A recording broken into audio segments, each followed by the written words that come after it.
Speed notification. This service warns you if your user-defined maximum speed limit is exceeded. Select Speed Notification. Click Create Speed Limit to set your speed limits. Enter the name for the new limit. Select how often the service should be activated, whether permanently, on selected days, or only once. Use the slider to define the desired maximum speed limit. Save and limit by clicking Save.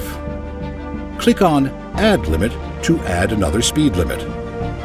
You will be informed in the notification section when the active limit is exceeded. You can select and activate previously defined limits on the portal homepage. You can also create a speed limit in the Škoda Connect app. Select the speed notification tile, then tap on Create.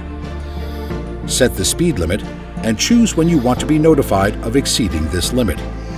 Choose a name for the speed limit. Then, save the speed limit and activate it.